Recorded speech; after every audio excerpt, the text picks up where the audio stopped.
السلام عليكم ورحمة الله وبركاته. بنروح نشتري الحلويات المسكرة علشان نحطها في الانجليش كيك بمبالغ وبأسعار عالية، ولكن انتي تقدري تعمليها بمكونات بسيطة خالص. ممكن تكوني اصلا المكونات بتاعتها بترميها في الزبالة اساسا. بنعملها في البيت بقشر البطيخ. بناخد القشور بتاعة البطيخ وبنقشرها، بنشيل الجزء الاخضر من القشر من القشراية، وبناخد الجلب اللي هو الابيض اللي في النص بالظبط. ده بناخده بنقطعه مربعات زي ما انتوا شايفين كده، مربعات صغيرة. تمام. بعد كده بنغسله غسلة كويسة، وبعد ما بنغسله بنحطه في اي اناء ونحطه على النار، نحط له مية ونحطه على النار. لما بحطه على النار بحطه حوالي نص ساعة لحد لما يتغير لونه، وكمان تطلع منه ريحة البطيخ. بعد كده هنشوف مع بعض. دينا اهو هاخده هحطه على النار.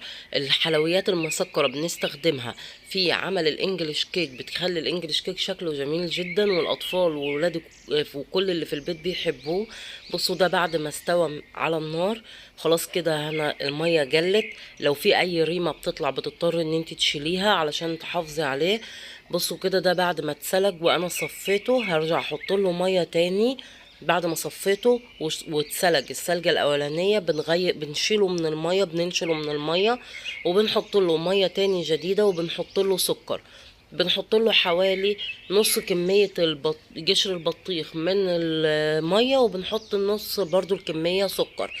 يعني انتي شوفي قشور البطيخ دي تعمل معاك كام. لو عامل 4 كوبايات هحط كوبايتين مية وكوبايتين سكر.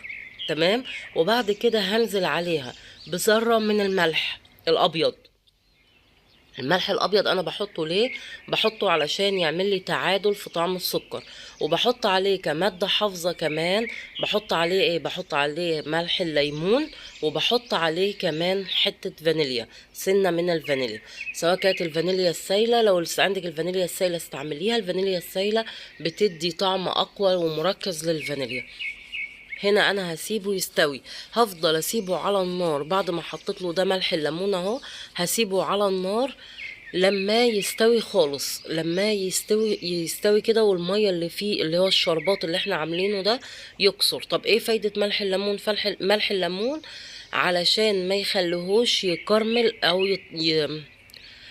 يسكر، يبقى فيه حبيبات سكر. بعد ما خلاص كده انا هصفيته من بواقي الشربات اللي كانت موجودة فيه.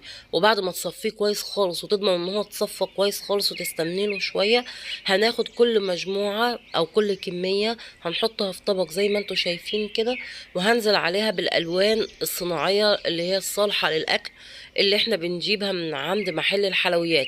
اي محل بيبيع منتجات حلويات او المواد الخامات اللي احنا بنستعملها في صناعة الحلويات هتلاقيها عنده، هتلاقي عنده الالوان. حط الالوان اللي تناسبك. انا حطيت الاصفر هنا بس الاصفر مداش لون كويس يعني، فهغير اللون وهخليه برتقاني.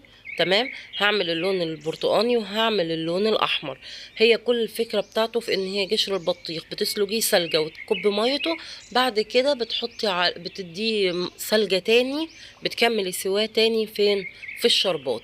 وتحطي على الشربات ذرة ملح، ذرة فانيليا، ذرة من ملح الليمون علشان يعمل له عملية حفظ. ملح الليمون كمادة حافظة ومنع للتسكير، علشان ما يسكرش منك ويبقى فيه حواليه حبيبات سكر. وتصفيه كويس من الشربات وبتلونيه. ده بنستعمله في الانجليش كيك يا بنات. والله بنروح نشتريه من بره باسعار عاليه جدا. انا الحمد لله لقيت البنات هنا على النت وعلى اليوتيوب بيعملوه. بصراحه لما عملته لقيته ان هو وفر لي. بعد ما الالوان بحطها عليه، بحطه بعد كده على ورق زبده او ورق خبز، وتستني عليه لما ينشف ويهدى ودرجه حرارته تنزل. تقدري بعد كده تجيبي اللي هي العلب، لو انت عندك العلب اللي هي الكرتون بتاعة اللي بنحط فيها الكشري. تمام. او بنحط فيها بيعملوا فيها الولاد الاندومي. العلب دي بتحطي عليها، بتحطي الحلويات المسكرة فيها.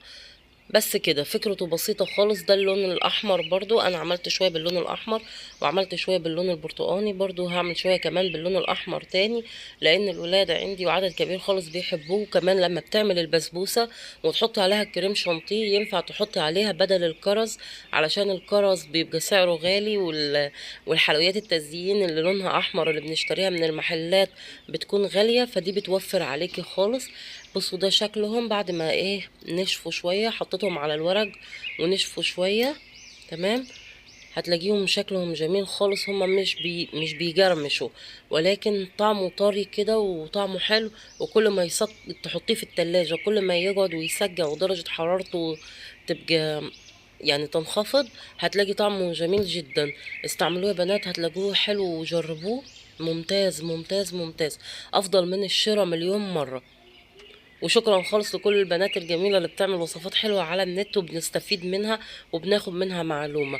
لو الفيديو عجبكم اضغطوا لي لايك، والسلام عليكم ورحمة الله.